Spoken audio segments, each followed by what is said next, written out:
Okay, hey y'all. How are y'all doing? Give me just one moment. I'm about to bring my co-host up in 2.5 seconds. Mm,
Sorry, y'all. This thing just wants to be, it wants to stop the greatness.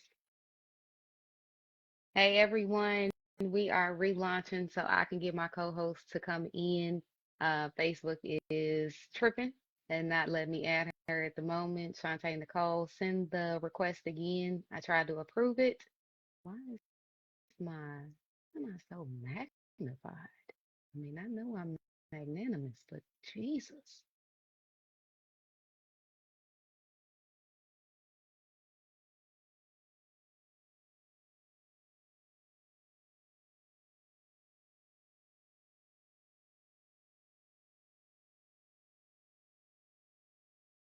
Hey, hey, hey. Thank you everyone for your understanding tonight. This is a really good message that we are intentional about bringing to y'all. Um, Shantae, is it give you the option to send a request to join the conversation? Because I'm trying to add you and Facebook is acting crazy. Sorry for my fingers being in the way. Where'd you go? Now you done disappeared.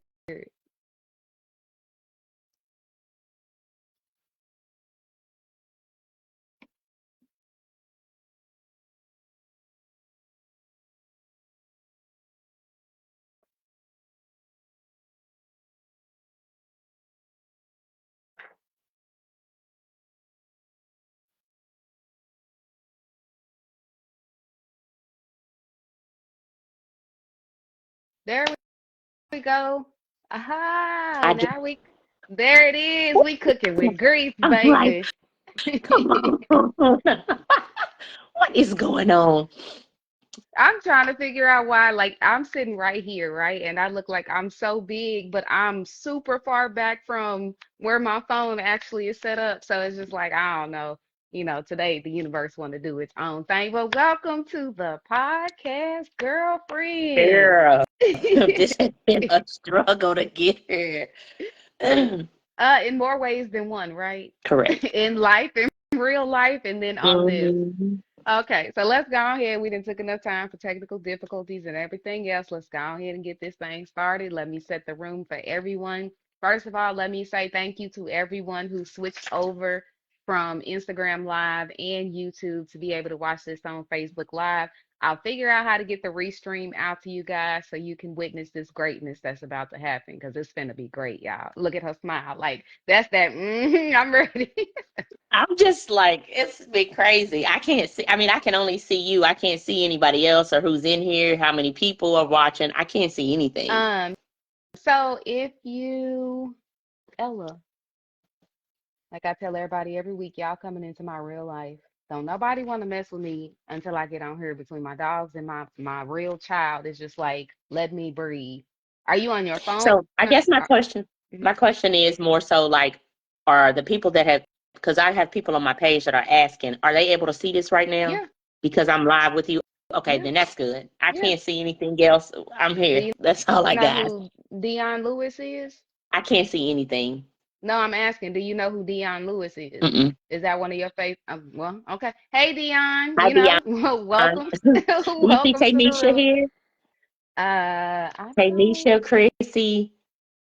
We'll give it just a little minute because with the technical difficulties, it may take people a little bit longer to come Okay. on. Um, I don't want to like mess up anything if I just kind of hit it. well, you just did what you said you didn't want to do, girl. So I'm gonna give her a minute to come back. Welcome to the Sunday Sit Down with yours truly, Nicole Treese, a podcast dedicated to exploring the nuances of personal development, relationships, and the journey of self-improvement. Each week, you're gonna join me as I delve into meaningful conversations with it could be anybody from a thought leader, an expert, a, a therapist, a life coach similar to myself or someone like my phenomenal co-host that I have today, who's an inspiring individual. Like the conversations that we be having offline that y'all are about to get a slight little glimpse into, man, y'all have no idea. Sorry, Shantae, do it again. I was talking, I wasn't paying attention. There she go. What is this doing? Y'all, I promise I ain't never in my life had as many difficulties as we're having right now. I want to,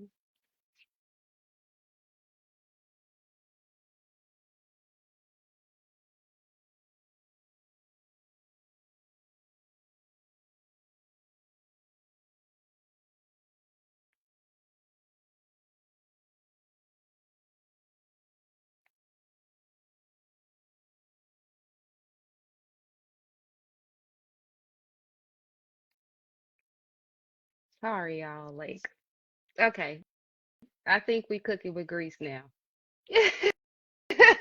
The eye roll. I'm not I love it. I'm touching the here phone for again. it. It's okay. And you just asked Tamisha just joined, so you can say hey to Tamisha. She's here. Hey, She's girl. watching us. I'm not touching the phone anymore because I'm over it. It is perfectly okay. Like each week, you guys are going to join me like I said, into meaningful conversations. I do this in real life, but I figured that it would be best for me to try to bring it to you guys so you can really see what it's like in the conversations that I have behind the scenes. Sometimes we talk about, discussing the dynamics and the changes of relationships, or sometimes it's the intricacies of mental health because we all need a good mental health provider. If you say you don't need one, child, you lying. I You agree. in I agree. denial. Or, we could be talking about taking steps towards improving your own personal development with empowerment, tips, tools, resources. Hey, Michelle, how are you?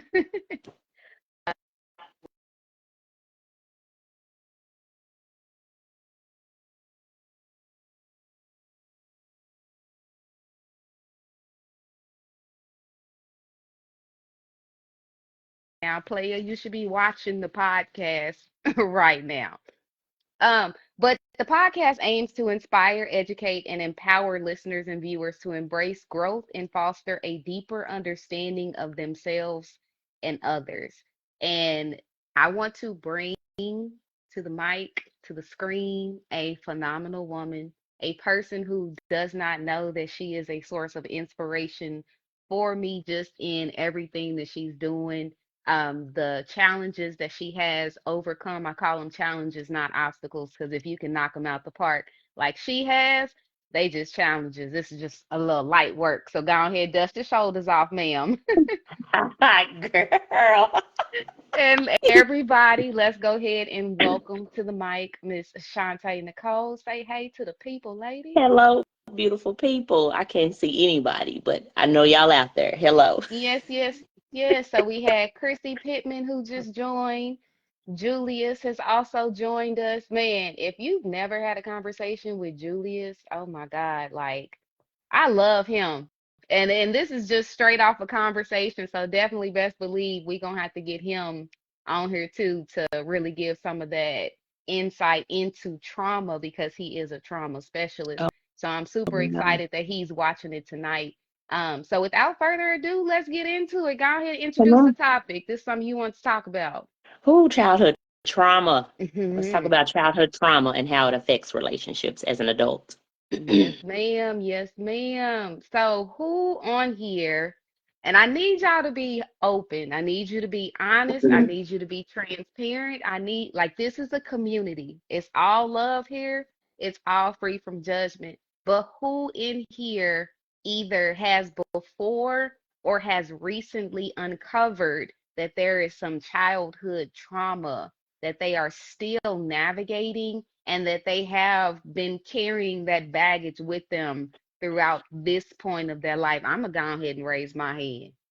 I Please. have to because oh man, like so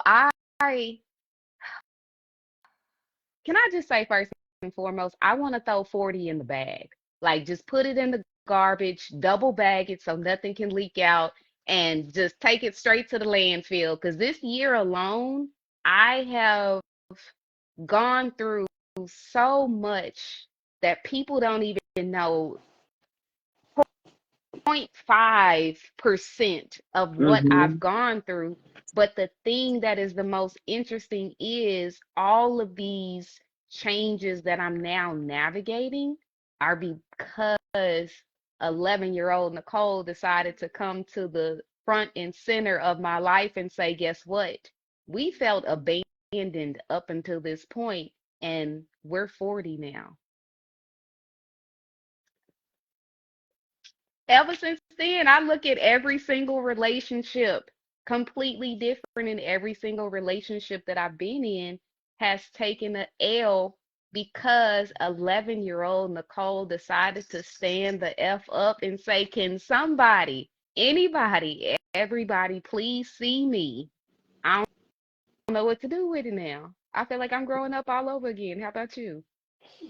Yes, I agree.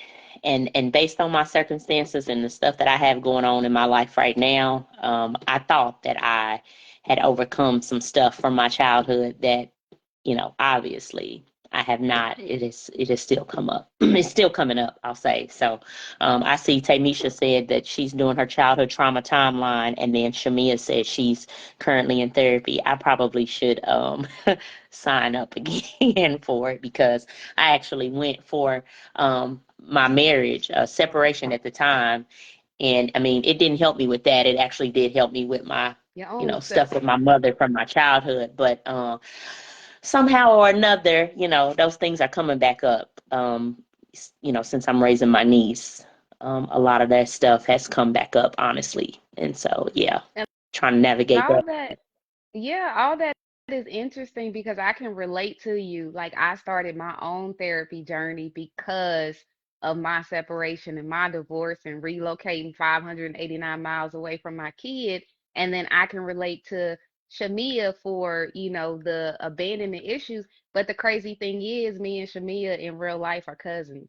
So it's just like Mhm. to have that, close of a connection, close of a relation, and remembering us growing up in childhood, even though our lives were different, we never knew that we were going through the same thing. And it's just like, Mhm. if y'all don't take anything else from this conversation that we about to have tonight, really trust and believe you're not alone. There is nothing that you will go through in life that there is not somebody else on the other side that is either dealing with the same thing, they've dealt with it, and like Shantae said in the beginning, maybe they're pulled back into it because they thought that they were healed. They thought that they had moved forward. And then something comes about to where you get triggered. And it's just like, all right, some people will say they're back at square one, but sometimes square one is a really good place to be at because then you can do it intentionally instead of Right. just going through life and being like, oh, well, I thought I healed from this, but did you do it or did time do it? Because it's Right. two very different things. Yeah. So, can you share, something about your journey that led you specifically to want to talk about and want to engage in this very topic? Like I said, the whole situation with my niece, I'm raising my niece. You know what I mean? I'm, like you said, with the 40, throwing it in the trash, because, you know, I turned 40 and got a baby. And I won't say like, I mean, not to say I want to throw it in the trash, but more so like I wasn't ready. I need to hit the reset button. You know what I mean? Because I just, you know, you couldn't have told me that, you know, I turned 40 years old and get a kid through college and, you know, coming from a teen mother and all those things to now, boom, here you are raising a baby again. Like that, you know, it has just brought up so many things, you know, that, like I said, I really felt like I had moved past. You know what I mean? And so I don't know. I just it just, you know, it's just like trying to be a better version of myself, you know, because I have to be responsible for someone else. Hmm. And it just is like, okay, then you got to really dig and do the work. You know what I mean? It cannot just be surface because, um, you know, I'm sure my children have things that they'll have to recover from as adults from their childhood. You know what I mean? And I just, you know, not saying that I'm going to be able to 100% prevent that for my niece, but I'm hoping, you know, to do less damage to her, you Of know, that course, of course. I've done to my own children. You know, so um, yeah, that, you know, like I said, more so just, you know, trying to navigate through that to say like, hey, I want to be a better version of myself. You know what I mean? I'm here. I am, you know, raising a kid again. You know, let's do better. And that's Let's beautiful. yeah, let's It do is better. because it's like, you know, like you said, as a teen mom, you know, we went to school, high school together. So, you know, I was around when all of that was going on. It put you in a different sense of survival mode, I bet. Correct. And it's Hmm. not to say that you're not now in survival mode because of whatever, you know, the economy, all of that other stuff. But I would imagine that now, with it being your niece instead of your own child, it does cause you to kind of look at it in a different way because we always say it takes a village to raise a child. Hmm. And now you're living proof of like how sometimes that I village need has the to step village. up. Hey, but I need the village. what do I always tell you? I'm here. You know what I'm saying? And it's not like some people, they do it just for the camera, they do it for their own agenda. Like, I love and hate that about myself because I have people in my life such as you that I'm like, girl, I'm here, whatever you need. Like, for real, for real. You got the G14 access code to call me to ask for whatever. And I know it's because you need it, and it takes a lot for you as a strong woman with everything that you've been through, every challenge that you've knocked out the park, to say, hey girl, like, I yeah, need I some help. really, exactly. And then Help me. but the abandoned 11-year-old Nicole knows pleasing people, period. So much so to where I've gone through a journey over the past couple of years recently of doing that, and then I'm left with being worse off than I was, but it's kind of my own fault because in going through what I was going through with unpacking the abandonment, I'm still acting how I used to act. It's like, oh, this person's broken. I can fix them. It's no problem. This person needs this. Hey, I may not have all of what they need, but God gave me a giving heart. But it's just like now I really have to be like, Nicole, slow your roll. Like, everybody ain't worthy of your help and your assistance, and you're not in a place where you're fully helping and assisting yourself because you just scratched the surface of you felt abandoned all these years. Right. And so we talking about 11 to 40. That's a whole little Right. good span, and I'm still trying to do the same thing. So it's interesting how when those things like realizing and unpacking the childhood trauma, when it presents itself in our lives, like how you said, we have to go back and do a complete reset, but we got to be comfortable in allowing that reset to happen, not Right. just pushing forward like we had been. Um, Right. I want to say something to what you just said about, mhm. you know, like trying to be available to people and to step in like you're helping them or, you know, from my experience, what that has turned into me, for me, is like trauma bonding. Mm-hmm.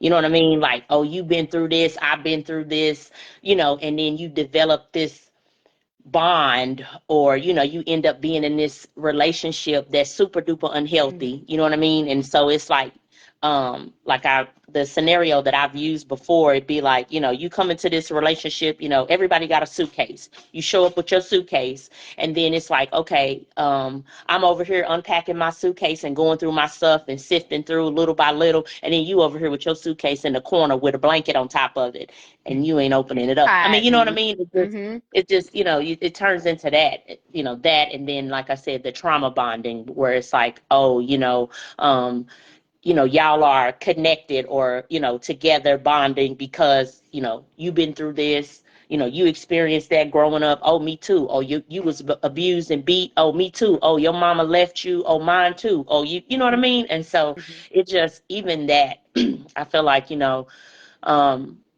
was something that I didn't really catch until I became an adult. Even just like in the last few years, it's like, oh, a lot of the relationships have been because of trauma bonding. You know what I'm saying? And so even that, like I said, I'm really, it's like, it's hard to go through your suitcase and unpack your stuff, but it's so necessary, because, like I said, the aha for me is because I'm raising someone else's child right now. So that for me is just like, I don't want to inflict those things, on someone else's child, on children, period. I mean, you know, even for my own children, you know what I mean?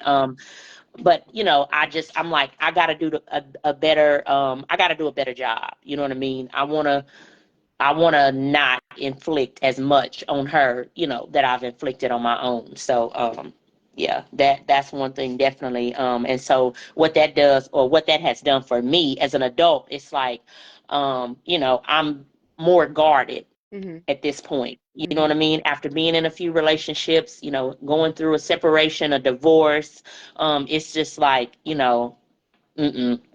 I'm looking at the red flags, We looking the at red everything lights, red, the red yellow, shirts, orange. yeah. It's a no for me. It's a no for me. And we Yes, it's talked absolutely about that off camera, and I'll go ahead and put out a little bit of a spoiler alert. She gonna come back, and we gonna talk about that. We gonna talk specifically about oh, dating after divorce, because both she and I are divorced.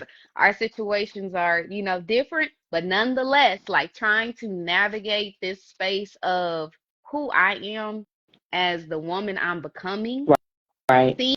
seeing, like you said, them yellow, red, orange flags in other people, and being able to just figure out what's best for me as an individual. And then, we both live in Tulsa, so Slim pickings, okay? Pee pee, boo boo, vomit, turds. It's a little bit of everything in the water. It's a lot of things all right, we can in the hold on. pool. I can't focus. We gonna have to say that for when we get ready to talk about it. But y'all make sure when I drop that one that y'all come back and listen, cause it's real. And even with us saying those types of things, we're really not trying to bash the quality of people in Tulsa when it comes to dating. It speaks more so to the childhood trauma, the unhealed people Yeah. that we are coming in interacting with, the people that, like my last situation, if my light shines and it makes you feel some type of way about your situation, it's an opportunity. You can either lean into it and get better about your stuff by opening up and, like Shantae said, uncover that suitcase. Let me see what it is. Like, if I'm not judging you for it, let's be in that space together and let's move past it and let's build. But there are more people who are willing to run from that and try to run to someone else who is tormented and tortured. Like, my whole thing is, y'all don't know what spirits are tied to these other people with who you trying to run to. If I'm willing to bear my spirits and say, hey, guess what? I used to be a love addict. Don't know what a love addict is? Okay, let me tell you, it's a person who love just like they love crack. Okay, it ain't no difference. The drug is the drug. I was hooked. I was addicted. I went through 10 years of a marriage being a love addict. Who doesn't want to be loved though, Nicole? Like I think we all somewhat have, like people will say like, "Oh, I'm okay. I'm good with being alone." Blah blah blah. Like everybody wants to be loved. That's just my, you know, opinion. I feel like I everybody agree wants to with be you, loved. but my issue was I loved those people more than I loved myself. I loved what I could do for those people, how I made their lives better, how I made, my impact show up, but I never did it for myself. And it Right. goes back to that childhood abandonment. I was doing that, seeking that, not knowing the real root of, baby girl, you hurt, you not whole, you Yeah. trying to go through these experiences, and you went through this marriage, but you were not whole and you shouldn't have done it. So now it's just like, all right, now that I'm unpacking those things and really intentional about just making sure that I can alleviate as much of my trauma as possible, so there is no way to be trauma bonded through me. If you got your Yeah. own issues and you ain't willing to work on them, peace and blessings, brother. But I'm gonna need you to exit Yeah. stage right. Like we not. Really. But the only way for me, certain people can come into my orbit is because I'm operating at a lower space because of my trauma. I'm Yeah. like I said, I just got to the point to where it's just like, hey, okay, I felt abandoned, but I'm still gonna explore trying to be in this situation. Got into the situation, saw that the situation wasn't producing the type of fruit that I would need in order to not get to that low place or even a lower place. And it took me a while intentionally, but yeah, I'm out of it now and it's by my choice and my design. Thank God I am free. Praise the Lord. Mm-hmm. But that's part of doing the work. I don't want to be trauma bonded to somebody. Somebody asked you to marry them down there a little while Uh, ago, unless I'm late. But yeah, Dwayne. To me, Tamisha said dating after divorce is rough once you start healing. Shamia said, and when you switch it up, they don't know what to do. They look at you as if you're the problem and tripping. Yep. well, but that's the thing though. Let's talk about it. So I'm a Pisces. Mm. I'm naturally very intuitive, and when I look at you, I can't help but to see in your soul, right? I don't judge you for it, but when I see what I see, I That's a gotta gift see and a what curse. That's a it gift and a is. curse, though. It Because I'm is, a Pisces, and I agree wholeheartedly. Like, that's a right? gift and a curse. But Yeah. we see what we see, and I don't judge. But if what you say, okay, example, someone told me, "Oh, you're a very intellectual person," and I'm like, "Oh, okay, thank you, I appreciate it." Now, for me, the trauma part of me, I used to have a problem taking compliments because I never grew up getting compliments. Hmm. All right, thank you. That's me doing the work. They took it a step further and was like, well, I'm not that smart. I just got like I can't remember what grade the person said, education. And I'm just looking like, what makes you feel like you have to talk down on yourself because you took a moment to lift me up and notice how intelligent you feel like I am, but I'm interacting with you. If I'm interacting with you and you feel like I'm that intelligent, that's an opportunity for you to get outside of your insecurity, to get Right. outside of whatever you feeling and come to my level, and then we still gonna be good. We was good when we was here, but you come up here, oh man, ain't no telling what we can do. But no, that person let that inferiority cause them to run out. And there's nothing I can do with that. Like I said, I'm not willing to be trauma bonded to anybody anymore. You want to leave? It's going to hurt me, but I got to let you leave. Yeah. And Dane, Yeah. stop playing. No, sir. we not doing that. But he did say, love isn't a drug. It's our sole purpose of this human experience. Self-love is what should come first, though. Never give up on radiating love. I mean, that's true, but You have to think about people's childhood experiences. I've said this before. I grew up not having certain conversations about self-love, about knowing who I am. Like, I'm told what not to do. You don't go out here, you don't have sex, you don't chase after boys, you don't do any of those things. But where's the positive affirmation? Where is the reassurance to say, no matter what goes on in the world, you are who you are created to be, and that's good enough. Right. Yeah. One thing I was thinking too when you just said that about, not having certain conversations, you know, for me it was like growing up, it wasn't necessarily conversations being had, but it's more so like what you see. And so like, okay, people will say one thing, but then they're doing something else. So that's like, your mother dealing with a man that's abusing her or talking down on her, or you understand what I'm trying to say? Like if that's, you see, that's all you see, more so that's all you understand what I'm saying? So it's like it makes you feel like, oh, that's okay to be, treated that way, or that's the kind of man that you're supposed to have because my mama dealt with that, or my, Oh, and it's like, ooh, that's no, so you want to good. be, you want to be better than that. And this, I mean, no shade, like I said, this is how I see, um, as far as my mother and my father.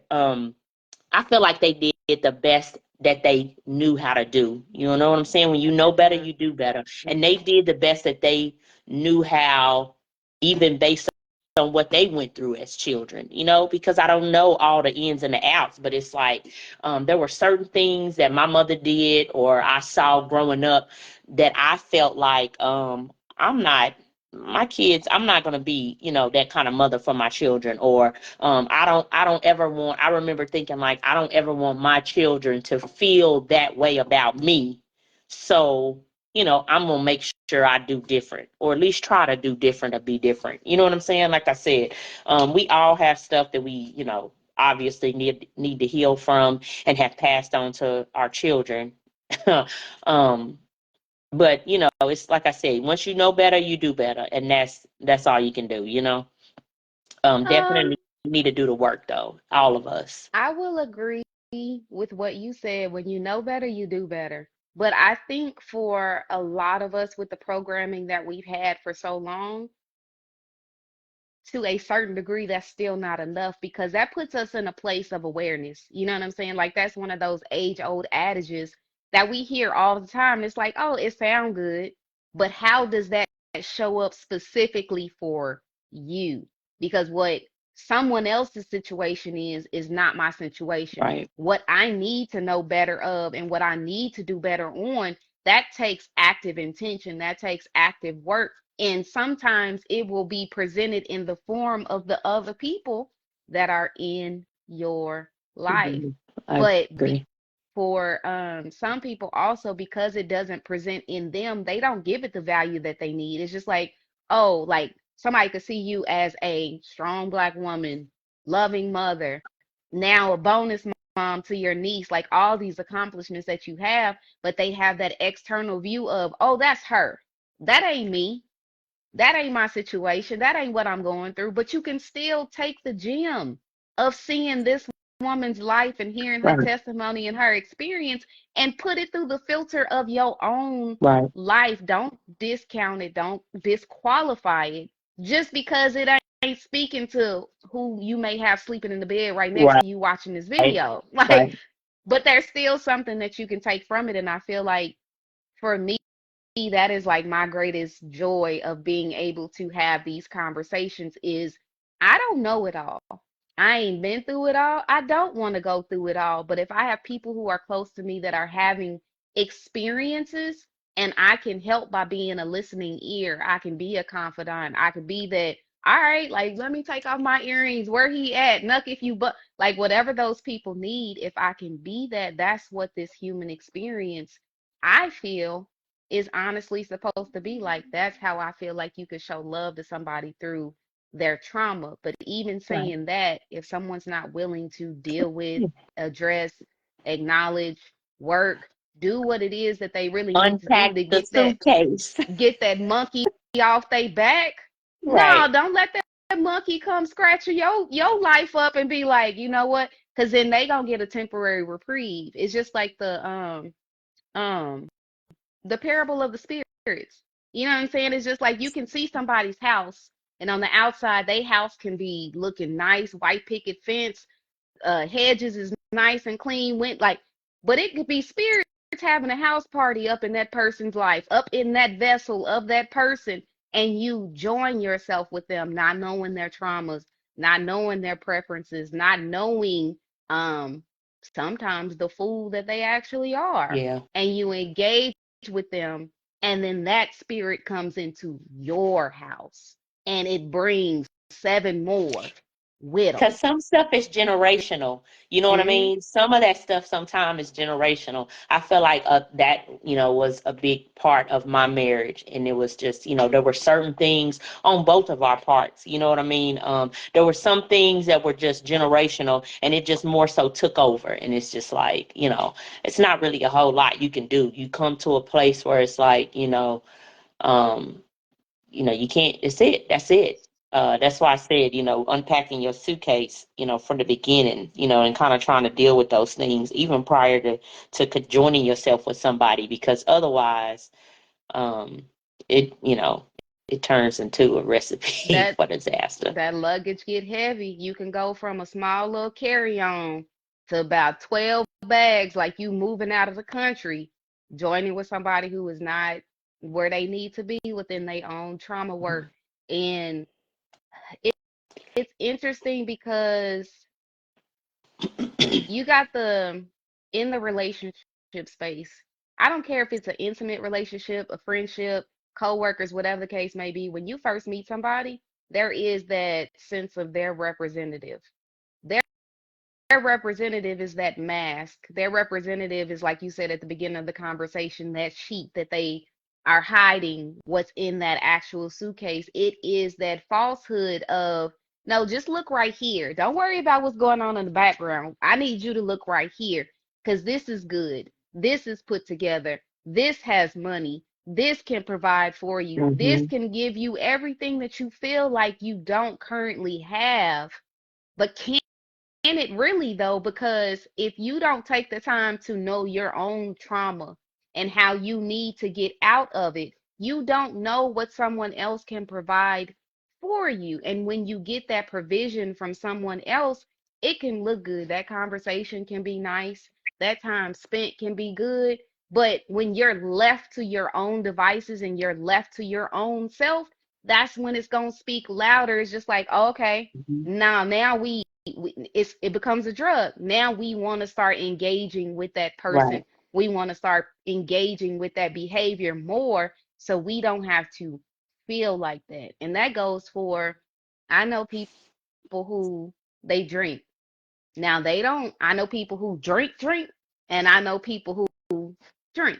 The point of this one is the people who drink. So it's just like, all right, every now and again, I may come home, I may have a, glass or two, and I'm good. Some people would look at that and be like, oh, a glass or two, like if it's wine or something like that, that's not that bad. How often are they doing it? And what are they doing it for? What Right. coping mechanism is that putting into their lives? And if you're trying to join with this person in any way, is that something that you want and something that you're willing to deal with? And then it could turn into your addiction. Hmm. You may not be the one drinking, but you're going to be the one addicted to trying to get them not to drink as much. Dealing with that. Yeah. That's true. That's true. Unpack your own stuff, figure your own stuff out. Hmm. One of the craziest things that my therapist, he not my therapist no more, cry in the car. Um, he put me through an exercise, and it was like because I had right before coming to him, that's when I uncovered, hey, like these abandonment issues, like they serious. And then I was able to determine the age in which it came about. He put me through an exercise to where, like, with my right hand, black ink on lined paper, I had to write a letter or a response from 40-year-old Nicole. With my left hand, blue ink, unlined paper, I had to write 11-year-old Nicole Way. And just the way the conversation came out, like the first thing 11-year-old Nikole said was, "Is anybody there?" To say that I still feel that way at 40 and I felt it at 11, is anybody there? 40-year-old Nikole said, "Yeah, I'm here." 11-year-old Nikole said, "Who are you? I can't see you." To know that I'm still carrying that with me in my subconscious is just like, it's Wow. nuts. But I've navigated through intimate relationships, I've navigated through friendships, but there's a part of me that still feels unseen, Yeah. unheard, unknown. And it's not through anybody else's fault. That's me saying I don't know myself. Yeah.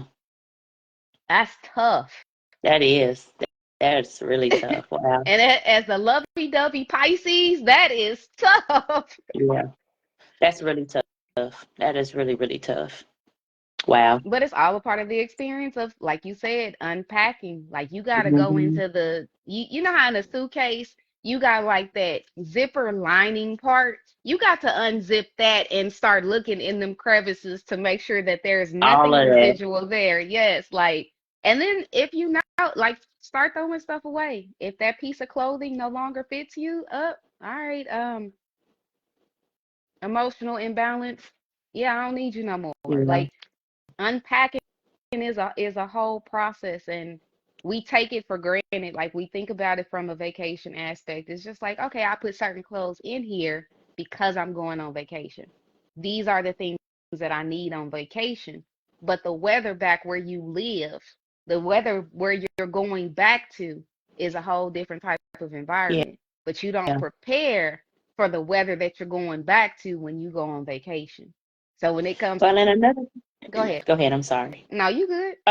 Another thing too that with that, it's like it's not it's not something that it will happen overnight. It's like it's constant. It's a process. So it's more so like I saw this video on Facebook where um, just I mean, and this can pertain to a lot of things, but it was like you got all this stuff in a glass, and basically what happens is the more you put the good stuff in, or the more you're doing the work, eventually the other stuff will come out. You understand what I'm saying? Because it's like, I mean, I know for me it can be exhausting trying to, it's like you just be like, forget it. You just want to throw the towel in because it can be exhausting to have to. I mean, it's a constant work. You know what I mean? It's every day. It is every single area of your life that can be affected by it. So it's like you're constantly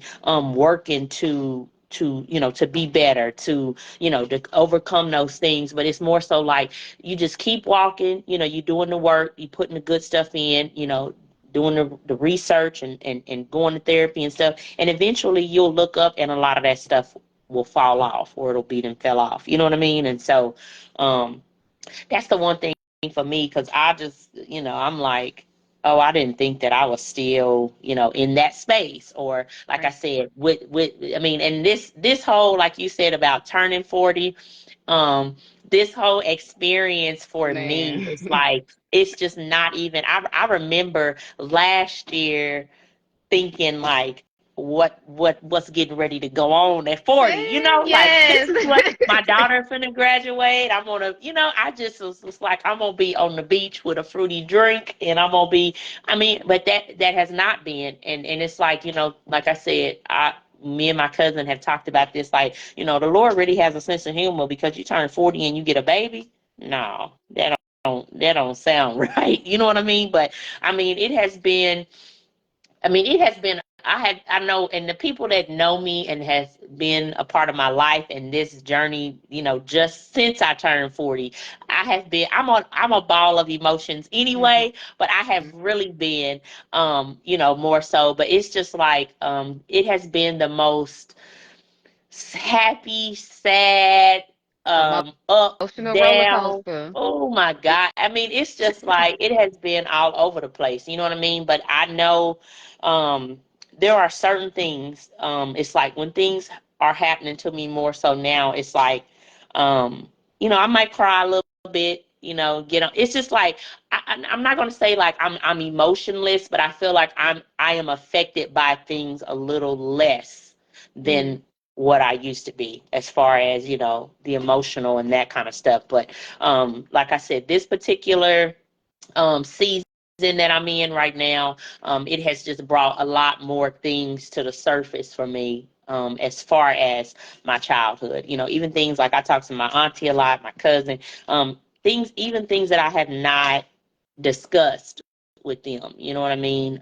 It's just like, oh, I didn't know that I had those issues, and I don't, because I'm sure at some point my mother will probably see this, which is fine. My father is deceased, so, but it's just like, and I know, she did the best that she could, you know, raising me, but it's just like so many things have come up, you know what I mean, because of that, and as far as having this baby and with my mother, it's just like, man, I just knew I was, past that I had, made some progress.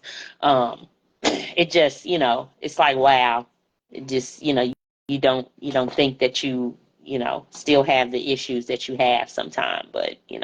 Well, but maybe the new way that it's coming about is like it is for you. You know what I'm saying? Because it's like I'm the same way. We as like women, when we get to this point of like discovery of, okay, well, like you said, our moms did the best that they could. But even still with what they did, there was something that was left because I'm my own individual and I feel some type of way. I do my Yeah. best not to impart that on my kids, but because I went through this cycle and my mom probably went through this cycle, I should assume my daughter, because we both have daughters, my daughter will have her own stuff. And that's not what I truly want. But in order to get to the point now with pickles, where it's just like, I need to make sure that this doesn't happen, you got to dig deeper to see what are those like deepest in the recesses of your heart, your mind, the things that before now you weren't in a space for those things to come about. Right. Like in my situation, I'm getting the duality of my mom and my dad. Like my mom worked two jobs to support me and my brother. Growing up, I always looked at it as, well, my mom had to do what she had to do because my dad wasn't in the picture. Now I'm my mom. Well, not I only work one job now, but before I was working two jobs. And it's just like I could see the impact that it was having on my child, not feeling like she was near me. Even though she's at my mom's house, even though she's at my aunt's house, she's within close proximity, but she's not with me. And then I'm also in the position of my dad because my dad wasn't in my life. I thought it was because he didn't want to be. Come to find out, it's because it wasn't the best for him to be. But now my child is 589 miles away in Houston. And a lot of So people, huh? do you think that, do you feel like because of that, she could potentially have some of the same kind of things going on or will that you did? I know that my child is going to have her own issues, even just in talking about the divorce with me and her dad. Like, for the longest time, she was just like, I just want us to be a family. I want us to be a family. I'm like, but baby, we are still a family. Families look different. But for a child who is like 6 and 7 years old, all she's known from the time she was born was me and her dad being together in the same house, loving, sometimes only liking each other. But she saw what she saw and made up what she made up in her mind to where now it's just like, hey, do you want to talk about it? No, I don't want to talk about it. And I can't push her. I can't force her because I have to a certain degree, let her come to me when she's ready. But I just have to let her be aware no matter where I am, I'm always there. You want to talk to Yeah. me? We can talk about it. And lo and behold, in July is when she finally moves to Tulsa. And it's just like the work ain't done. You know what I'm saying? Like it's really just going to get started at that point because we've had 4 years at that point of us Oh, not wow. physically being around each other. Yeah. Yeah. So it's just like, no, Honestly. mommy ain't on FaceTime no more. We in person. You got to talk to me. You got to let me know what's going on with you and manage my own frustration and my own abandonment issues that I have from my kid being in Houston. Like, I don't talk Yeah. about it. And people be like, oh, like for you to do something like that, you're strong because most people feel like it's the men who are forced to do that. I will be the type of person that says I had to make a choice to do that Yeah. because I was going through my own awakening of my childhood trauma in the midst of my divorce, and I didn't know how to be, and how I was being was very mean to To my you. own child. Mm, So it's just like the best thing I could do was remove myself, let her stay somewhere where she knows, and cry in the car to 589 miles away, and just, but yeah. all of it was needed for all of us to be able to, like you said at the very top of our conversation, be able to reset. Now we have an opportunity to figure out how we want this thing to look like. Yeah. And that's that you talking, it just brought up something, I thought about even with my son because, so me and his dad have joint custody. Mhm. And I feel like, going through my stuff, trying to heal and different stuff. The divorce topic is for another day, but a lot of things tie into that too, the separation and stuff like that, because I feel like, I was going through something and feeling away and trying to find myself and just kind of trying to get back to what was normal for me. And I feel like I let a lot of things fall to the wayside, in regards to my son. It also even put a wedge between our relationship. You know what I mean? Because I feel like, his dad has always been the strong one and more so like, more disciplinarian. Me, mothers are the, nurture and, mother love, that kind of thing. And I feel like I went through a point where I was so disconnected. You know what I mean? Mhm. I mean, and I feel like I went through both because originally it was more so like that was when COVID hit and everything. We were in the house, so we were Didn't close.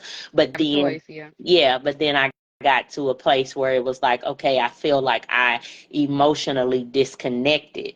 You know what I Mhm. mean? And so now, um, you know, my 15-year-old kid and me, it's a lot of this. Mhm. Obviously, boys are boys. But you go through that with girls and boys. But there's a lot of that, and I feel like a lot of it, I played a part in that a lot because I was emotionally unavailable and trying to sift through my stuff and deal with, my traumas and all that. So yeah, And it's that's this is constant. difficult. Yeah, because that childhood trauma, it doesn't, for some people, it presents still in childhood, and you can kind of catch it a little bit earlier to get those tools and resources to be able to navigate beyond it. But a lot of us, depending on our upbringing and a lot of different factors, that stuff doesn't hit us until we are adults, until we have been living a good quality of life. And it's just like, for most men, they say it's like 45. That's when they have their midlife crisis or whatever. And I guess I feel like to a certain extent, age-wise, it might be a little bit true because women mature faster than men. So me and you being women who are experiencing this at 40, it's just like it's nuts that now a lot of what I feel like a lot of what has gone wrong for me relationship wise, especially like with my marriage, because that's the longest relationship I was ever in, and then navigating beyond that. I was a child dealing with a child, and we were trying to make it good. It's like you said in the beginning, those trauma bonds. I feel like they put us in positions to where we don't have to talk as much, or where we choose not to talk as much. Like you said, oh, your dad wasn't in your life? Well, mine wasn't either. We on the same page. We ain't got to talk about that. Like, you got this? Oh, I got this too. All right, cool. Like, and it grew into a point to where I remember me and my ex-husband, we had a conversation to where it was just like, dude, like we're never going to do to our child what our parents did to us with this whole divorce thing, and we were serious. We meant it. But at that point, we did not realize that the two people that we grew into being were no longer compatible with one another. And Right. then when I took the time to really sit with it, we shouldn't have been together in the first place, but it was because of me. Like when we met each other, he had just got out of a relationship. He wasn't ready. The love crackhead in me was like, all right, I'm finna wait this ninja out. Like I'm that chick. Like, and I sat back and I waited, and every now and again, hey, I'm still here. Hey, it's me. Hey, pick me. So we're so much, like, and it's crazy because Pastor Todd talked about this in church today. Like I wore him down. There's no other way for me to say it. I didn't give him his space of healing. I didn't give him his opportunity to, unpack his stuff Right. because I wanted to be with somebody.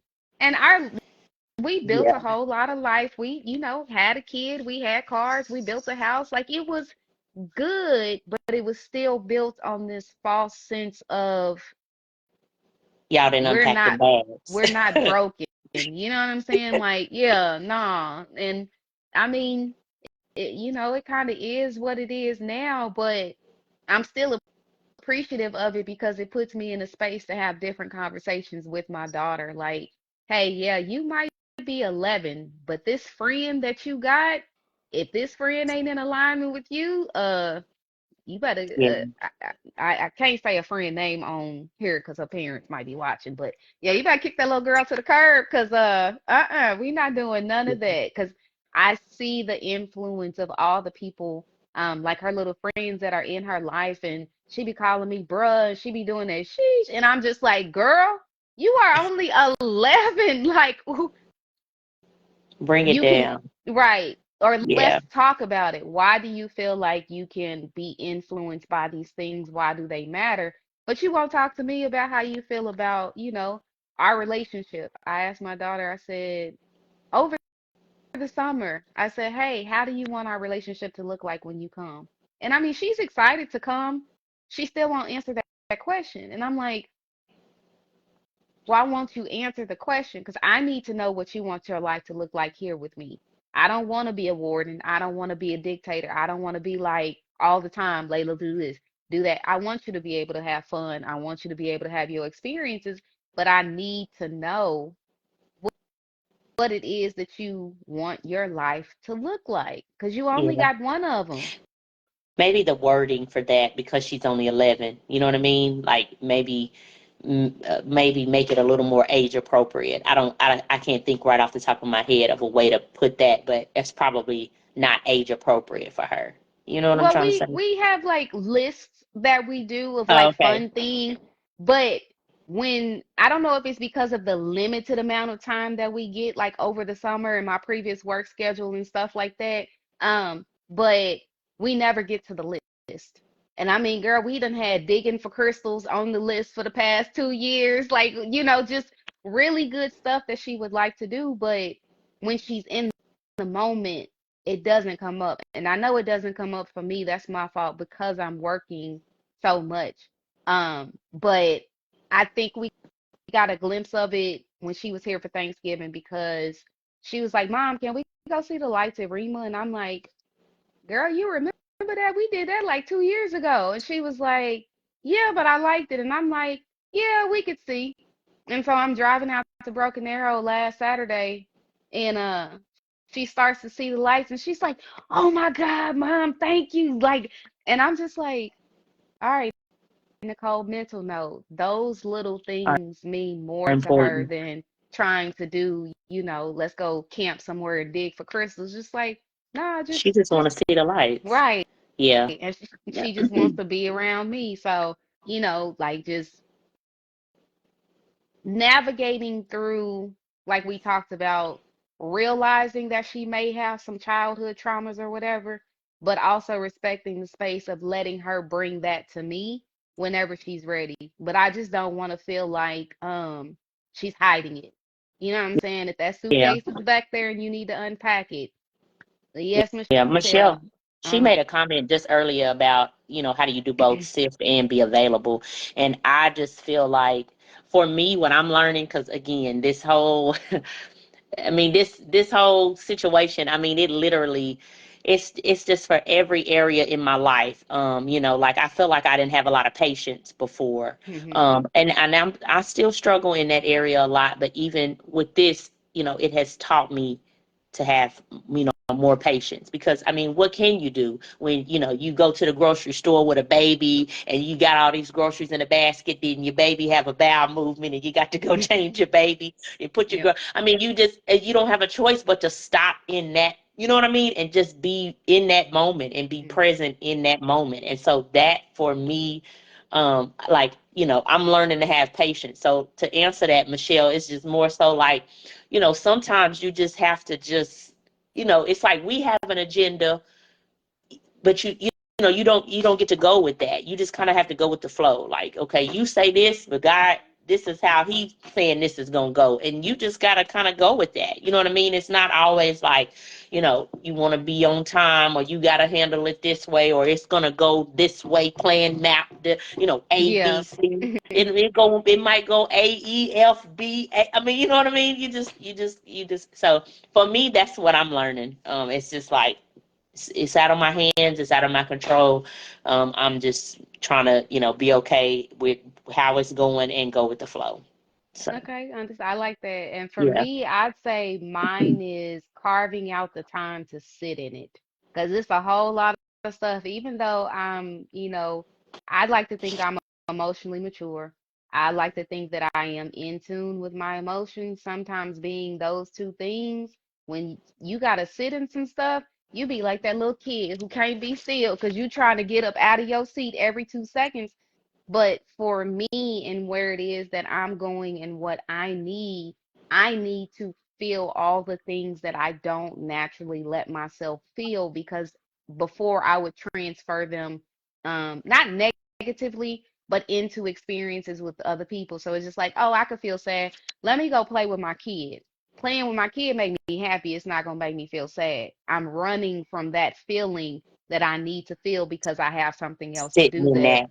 Yeah. Now Yeah. God was like, "Oh yeah, you think that's gonna get you through this next season? Up, family relationships hit, relationship with my daughter hit, Yeah. relationship, intimate relationship hit." Like I say this, and I don't say this in a negative way, and I'm not that little, you could sponsor me for 19 cents a day. I'm not in that type of mentality, but for right now, literally, when I tell y'all I don't have nobody, like listen. Ain't nothing going Yeah. ain't nothing going on in this house. And it's just like it's so crazy because before now, like I would probably say ever since our reunion, which was what, 2 years ago? No. Yeah. No. Yes. Girl, look, senior moment. Y'all don't judge me on this camera. But ever since our reunion, it's just like that was the opportunity for me. Like I came back in 2021 and I isolated myself because I was, navigating the challenges of what I was feeling from the divorce and moving and all that stuff. And it's just like, I don't want to transfer that to anybody else. I just need to chill, figure out, get my work schedule, all that stuff. Reunion came around, I seen all y'all nookers, and I'm like, man, it's back like high school again. I just love it. I want to hang out with my people all the time, and it's just like I would put out, things and fillers and stuff like that, and nobody would gravitate towards it. And it's just like I had a problem with it. It's like, Lord, why they don't like me no more? Like, you know what I'm Yeah. saying? Like we was cool in high school, but then it's just like, but I had to really sit in. Nicole, you've been gone for 18 years. This is what your relationships with these people look like for the past 18 years. Like you can't just come in. I know And you then, that chick, see, but yeah. they still got their lives too. And it's just like now I'm finding I need to get more comfortable with the space that has been granted to me. Like I'm single in intimate relationships and I'm single fully in life. Like I don't have nothing to do right now but to look at what I need to look at for myself because I haven't looked at myself for so long, so much so to where like now I'm thinking I'm actually in the process of pursuing pharmacy school. I'm about to be a doctor, y'all. Like, but Oh, I wouldn't have been able to do that constantly looking for other people, looking at other people and and pharmacy school's gonna be 4 years, so I guess I'm gonna be isolated for 4 years, y'all. I see y'all in what is this, Wow. 24, 28. But if that's what's needed in order to really get me, my legacy, my future, these generational curses of, how relationships are played out in my family, if that's what it takes to get this up off of my child and her children's children and so on and so on. All right, Lord, just give me the strength through the struggle. That's Yeah. that's all I'm That's asking good. for. Yeah, definitely. For real, for real. Well, uh, I'm reading through these. Afford mhm. yourself first, definitely. So, one thing that has really been interesting to me in navigating through all of this, right, is my abandonment issues stem from my dad not being in my life. Like I didn't realize that it meant as much as it does, but it does. But the crazy part is that has manifested for me into my relationship spaces. And it took me a while to like kind of draw the correlation of like, okay, well, if I'm affected in this way by my dad not being in my life. Like, why does it now show up in intimate relationships? Like, that's weird to me. Like, for the longest it was just like, Nicole, you're not looking for another daddy. Like, no. Right. But in doing therapy, like my understanding now is I felt abandoned by my dad because I didn't feel like he fought for me. And in an intimate relationship, that is the only relationship where I feel like a man should, would, could, and needs to fight for me. And that's the space where I feel like they're not. Like it took 40 years to be able to unpack that, but it's just like I said all that so people can understand sometimes you got to sit in it. You got to let whatever's going to come to the Yeah. surface. You got to put it through the filter of your life where it is and your life where it is that you want to go. And then you also have to put it through the filter of your experiences with other people. Yeah. Because in knowing how I feel, that also pushes me to want to make sure Layla has a good relationship with her dad. But then you go up against that age old adage of moms keeping dads out of their lives. All right, I'm gonna be different. Y'all have at it. Don't call me for nothing. Don't ask me I'm for nothing. We fine. sure about it. We I'm not fine. keeping no kids. No, no, yeah, no. Well, but I mean, I'm saying I'm even from the standpoint of you said it earlier, that dynamic of the masculine and the feminine energy, women being expected to be nurturers and all of yeah, that. With my ex-husband and my daughter, y'all 589 miles away from me. I got peace over here. It's time for y'all to figure it out. Don't call me talking about daddy won't let me do this. If he won't let you do it, girl, you live in his house. Don't do it. Him don't call me talking about your daughter doing this. Figure it out. I had to. yeah. Now it's your turn. This is what you asked for, so figure it out. Oh, Shamia said she had her dad come to a therapy session with her, and she wanted to hear him take accountability for his lack of effort to be a part of her life. Oh, that's good. Um, Now the question would be, and Shamia, you don't have to answer it. I'm just putting it out there for everybody else. Is what actually happened? Did you get what you felt like you were looking for, or was it more so of the same thing? You didn't feel like he was taking accountability because sometimes with unpacking your own stuff, even I feel when someone else is involved in it, there are certain levels of closure that you're going to get from that other person, and then there are certain levels of closure that you have to obtain for yourself as a means to be able to move forward. Yes, Shamia. let me Yes, answer. Um, try, try. I want to say Hmm. something because, and you just ran right into it once I read hers. Sometimes, you don't get like how she had the opportunity to have her daddy. She said he took Hmm. accountability. You don't get the opportunity for them because for me, my dad, was not a part of my life. Hmm. um, because of everything that has happened, and I feel like where I am. I feel like I'm in a mature space now in regards to my dad and his life and our relationship. Um, I feel like he would have chose me. You know what I mean? Because that was an issue that I had a lot with my dad growing up, and even into adulthood, it was more so like, why didn't he choose me? You know what I mean? So my dad's situation was, he used to get high, smoke weed. Somebody laced the marijuana with PCP. It took him out of his mind. He never ever recovered my whole life. Mm-hmm. It was like, he was sick, more so my entire life. He was on meds. He was in and out of the mental facilities and that kind of thing. It would be nothing for me to, drive downtown past David L. Moss and see my dad standing in front of the day center. Like, it just, you know what I mean? And so I feel like once I became mature about it, I guess that would be the right word to use. Then it was like, boom, I get a message to say like, oh, your daddy passed away 2 months ago. You know what I mean? So, I mean, I literally, because my dad wasn't really a part of my life, um, it hit me in a way when he passed, when I knew that he passed away. Like, I felt frustrated with myself to grieve him, because I'm like, I don't know this man like that. You Mm-hmm. know what I mean? Like, I felt like we didn't have that relationship, but that was something else that I had to do to work on. But I got to a place where I felt like, um, I knew my dad loved me. You know what I mean? I knew he absolutely loved me. I know that he was proud of me. You know what I mean? Even just the times where he was in a healthy place, he would say those things to me. And so, um, I just, I had to gain closure on my own.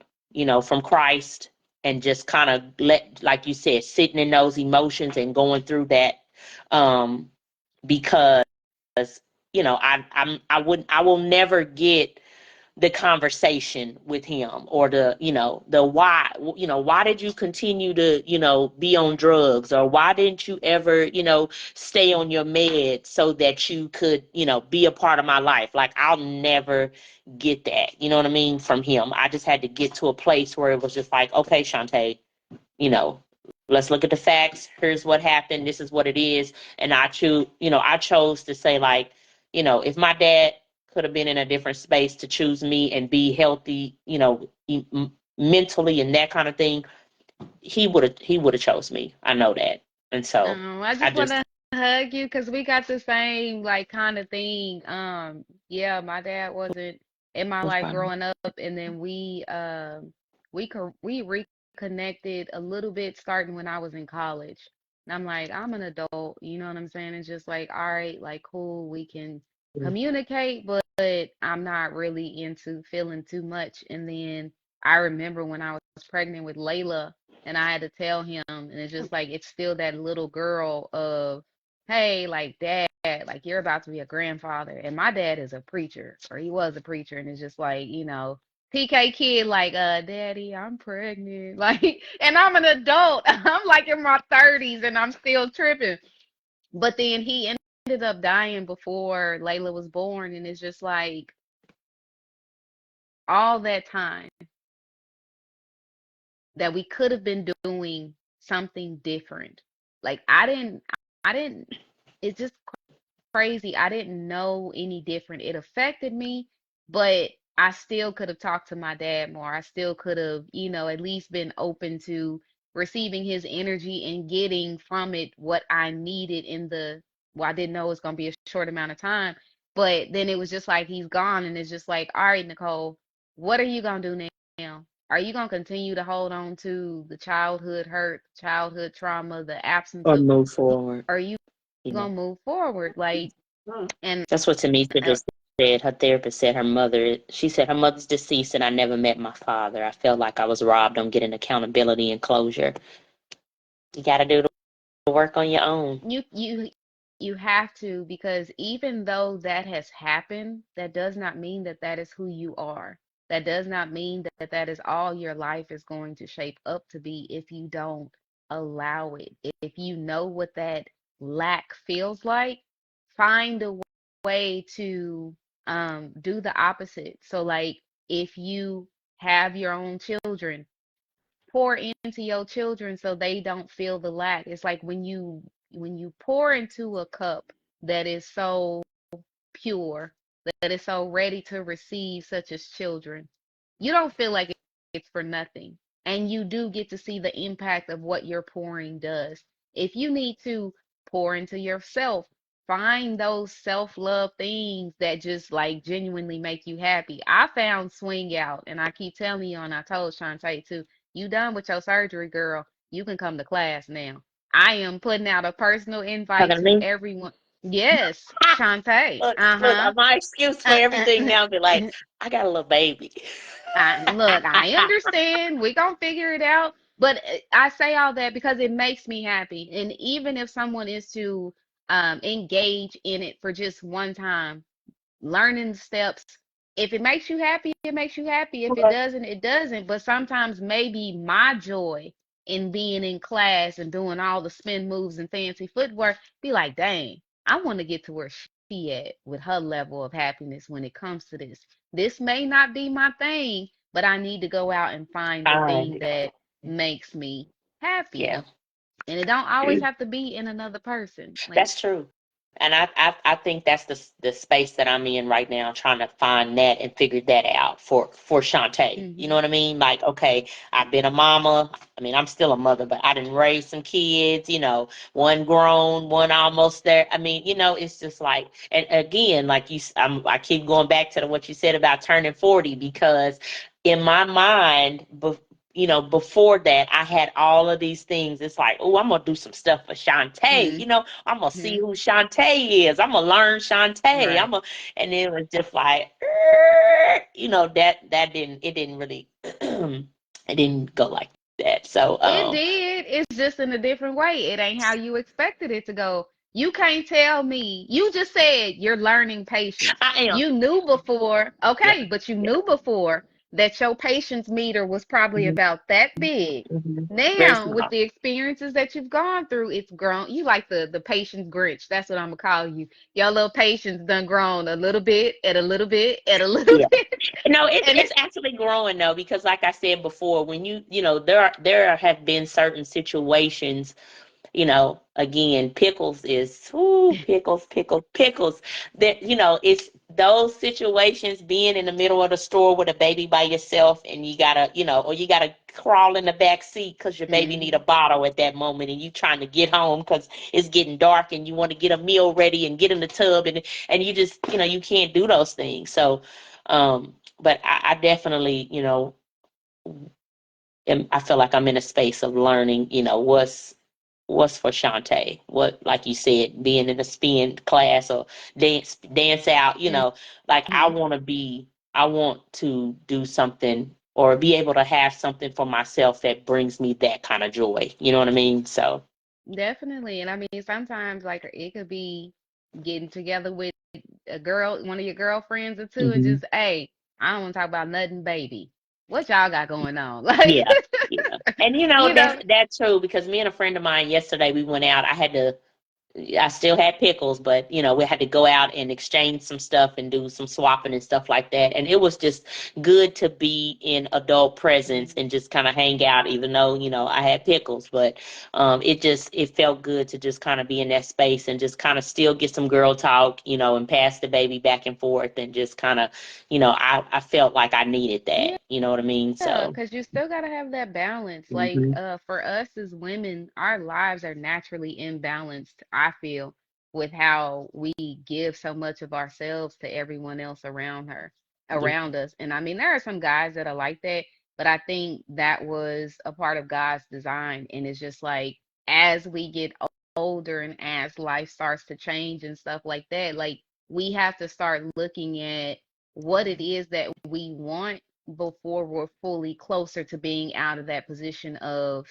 all right, like me with my daughter's 10. I still got some time to have to focus on her, but because of the season that I've been in now of just being by myself, I feel like when she comes, it is a better balance of, hey, mommy still, when I get back into it, because I got to find a new therapist, mommy still gonna have therapy.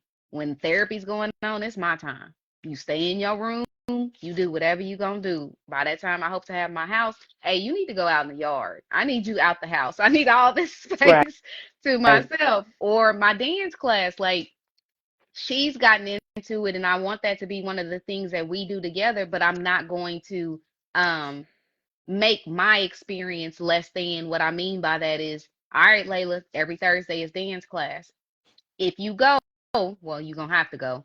You don't always have to dance, but if you choose not to dance, don't ruin my experience of dancing because Right. this is what I love to do. Like, and if you do that, I'm find somebody else's house for you to be at. Like, Right. real talk. Like, and that's kind of where we are because I think like um me and you like just in our conversations, I feel like we've been on the back burner for so long to ourselves. It's just like we feel bad when it's time for us to come on that front burner and simmer for a little bit and everything to come together for us. And it's just like, okay, yeah, Michelle said it, and she like going over there too. So Michelle, I'm gonna hold you to that. What did But she say? she's at her house. Yeah, I'll drop Layla off at your house. Um, I'm gonna tell her to tuck it. I'm gonna open the door and tell her to tuck and roll. I'm not stopping. Like none of that. No, I love my kid, but yeah. And that's the thing. It takes a village. Like whenever you're maneuvering through life, whether it's unpacking your childhood trauma, whether it's raising your niece that you love more than anything in this world, because you have to, whether it's, being able to have that village to where it's just like, all right, like we gotta a sister circle. We all gonna make time to hang out, but at this point, like, hey, can you be the person that stays home with the kids so we can all like, kind of come together out of the house and then we just rotate like that where like there are all different kinds of ways where these types of things can work for everyone, but you got to figure out first what it is that you need so you can put it out there how you need that to show up from the other people in your life. yeah, that's good. And like I said, you ever want to jump in the tub, call me up. I'll come over there and watch Pickles and you go do your thing. Like, Girl, we be cool.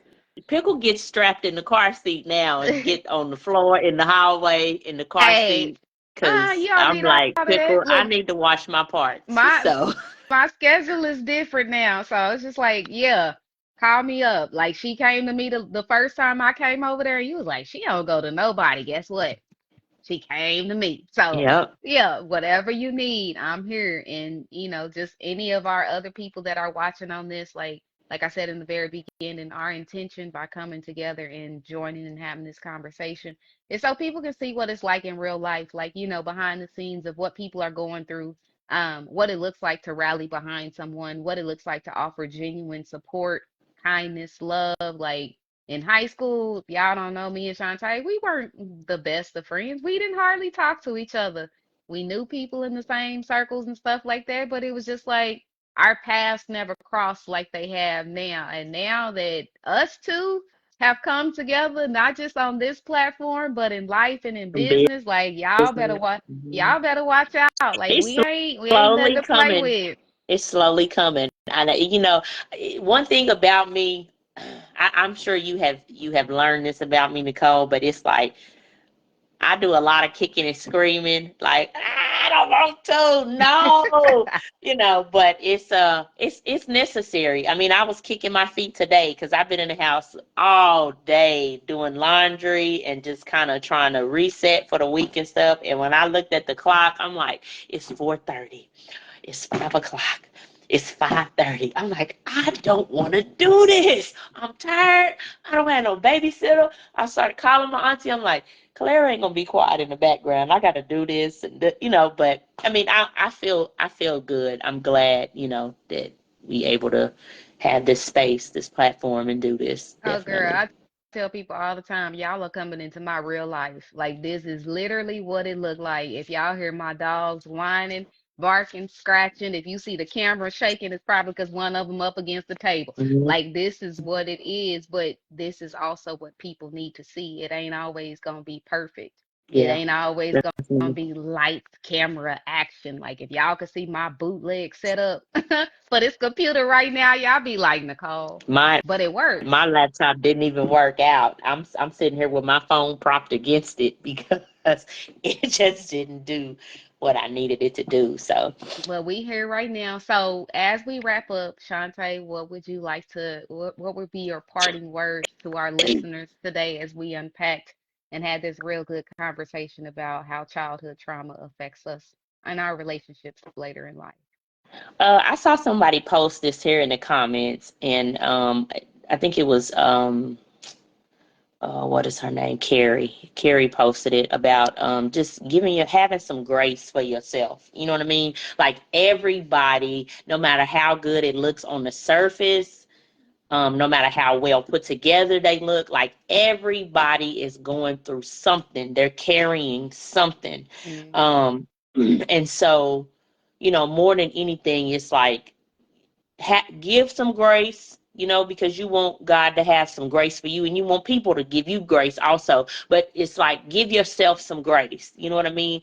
If you are, and this ain't for the people that ain't doing the work, this is for the people that's doing the work. Right.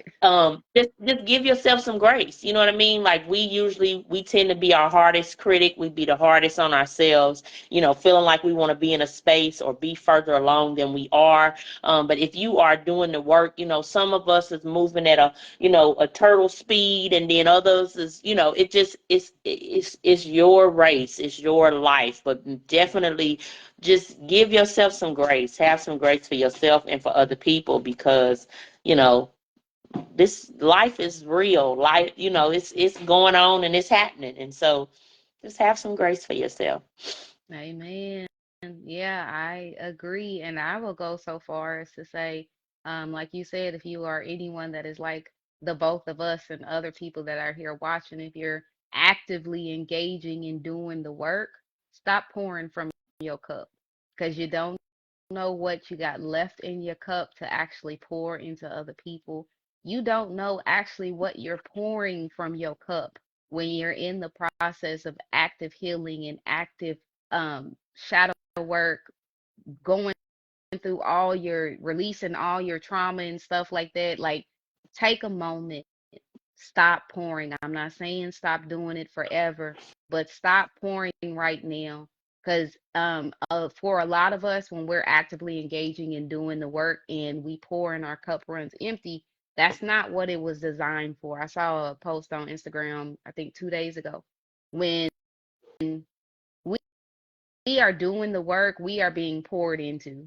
And that's the season where I feel like a lot of us need to be actively engaging with ourselves, Mm-hmm. is pouring into ourselves. I will be the first to say, I have no idea what the concept of self love is for Nicole Latrice. I know things that make me happy, but would I equate those things to, yes, when I do those, it's me actively engaging in my own sense of self love? No, it's just me doing things that I like to do. My boundaries are probably one of the first things that I'm doing that signifies that I'm engaging in active self love for myself. Mm-hmm. But in doing the work, you replenish your cup. When you take the time to stop pouring and you get replenished, your cup is going to run over. People are supposed to get what comes out of your overflow, not from what you're actively pouring into them. When I heard that on Instagram, I was like, well, that explains why I keep getting mad all the time when I feel like I'm left with nothing after engaging with certain people. I'm not supposed to be pouring. My cup is supposed to be upright, getting the nourishment, getting the wine, the juices, the berries, all the goodness to come into it until it gets full up and starts to flow out. And then that also ties into what you said earlier about the analogy of having the vessel with all the things in there, and when the goodness is poured into it or when the water is poured into it, depending on what that thing is, it pushes it out if it's not supposed to be in there. In there. For a Mm-hmm. lot of us, we need to keep our cups full so everything else that's not supposed to be in there can actually stay It's out of out. there. Mm-hmm. And I'm sorry, I'm protecting my cup. I'm like, no, what you trying to put up in there? Yeah. Nope. Like, Yeah. that's me. That's where I'm at. That's good. But yeah, just stop pouring right now. Reevaluate, is your cup tilted or is it standing upright for you to receive what it is that you need to get for you so that then everybody else will be good I at the need to same get my cup up off the ground. time. Flip it over. Look, Jennifer said, we listen and we don't judge. Hey, Lifting my cup up off the I'm ground. here for, and that's how you know you got good people around you. Sometimes you just need people to listen. I don't need necessarily in a moment for Michelle somebody to give me said, insight. broke down. The stem done came off. Man, for real. Hey, okay. Well, hey, maybe it's the season where people need to get new cups. Whatever your new cup is, I'm doing, literally on Tamisha said, I'm doing the Matrix swing. literally either on Man, my social platforms or on Shantae's. Take a picture, show us what your new cup looks like, and then protect it by all I'm about means. to go Like get for me a real. bucket. She said a bucket. Well, I mean, be careful with that because a bucket holds a lot, girl. I It know. might hold more than what God has intended for you right in this Oh, season. jeez. Michelle said bright new cup. And I don't want to see no red or no blue solo cups either. We ain't taking them as cups that's gonna be poured into. Marquita It said a ain't trash can. Marquita, that's how I feel. You got to be having a dumpster right about now. All the stuff you got to be giving out. And, ooh, no, but that's trash the thing. can. You're not supposed to give it all out. We just talked about I it. know. I get It's that poured now, but I'm in. saying, Yeah. No, I get it. pouring from a And trash can. but if Oh, you that's notice, crazy. it's the women who have said those different types of things. The men out here on crickets, like, y'all don't know nothing about what we're talking about right now. Pouring Y'all from a know a shot little bit. glass. They pour Man, from look, let's give shot them a glass. double shot glass at the most. You know, it ain't this tall. It's a little bit Dude, taller, but we trash out here can with is right. we out here trying to keep the water out the boat. You hear me? Man, for real. But nah, That's I have seriously enjoyed this conversation. me Like I too. said, y'all people that are watching, this is literally the types of conversations that we have in real life. Hmm. Me and this lady, like I am very fortunate and I feel very blessed that God has intertwined us more now at this season in our lives. Because if Hmm. he had before, we may have lost it, with me moving away. But God knew exactly what he was doing. Pickles has a phenomenal woman that is raising her right now. That Thank is you, a Nicole. shining light, a leading example. Girl, I'm gonna give you all your flowers I sure right now. appreciate it. Cause I you really work do. you work hard. You are a kind-hearted woman. You are loving. You are just someone who sheds light wherever she goes, even in them moments where you be having your attitudes and you be ready to pop off and you be telling me, I don't want to do it. These people getting on my nerves. Guess what? We still gonna do it. I don't care what you talking about, because we trying Yeah, to show the world what we capable of. that's right. You keep me in line. That's right. Yes, ma'am. Yes, ma'am. So, if y'all weren't tuned in earlier, I did drop a spoiler alert. Miss ShonTa Nikole is going to come back and join me yet again, and we are going to talk about dating after divorce. Man, ugh. Can we say? Do I want to put that disclaimer on there? Because I want to say dating after divorce, but also dating after divorce in Tulsa, Oklahoma. Okay, like. Don't do that. Don't do that. That's a little messy. Don't do that. But we trying to get the mess up out the pool. So how can we get the mess up out the pool if we ain't finna talk about where the pool is located? I don't I You think this is a stuttering.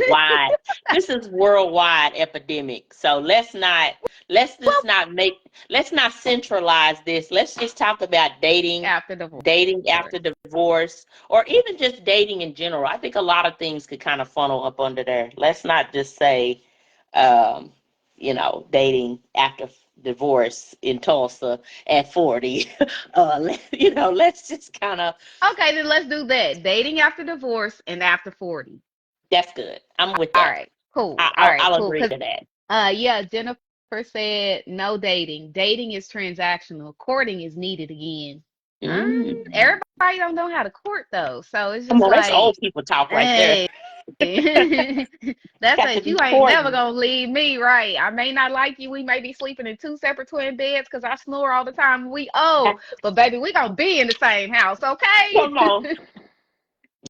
So yes, that's what we gonna talk about on our next time to spend time together and have a really good conversation. Shantae Nicole, thank you again for joining Thank me you for on this having me. episode of the Sunday Sit Down with yours truly, Nicole Latrice. Until next time, if this is the end of your week, I hope you had a really phenomenal week and you got everything out of it that you needed to. If, like most of us, this is about to be the beginning of your week, hey, come out swinging. Let's have the best week that we can and start the rest of the end of the year off on a good note. All right. All right, bye, y'all. We'll see you Bye next bye. time.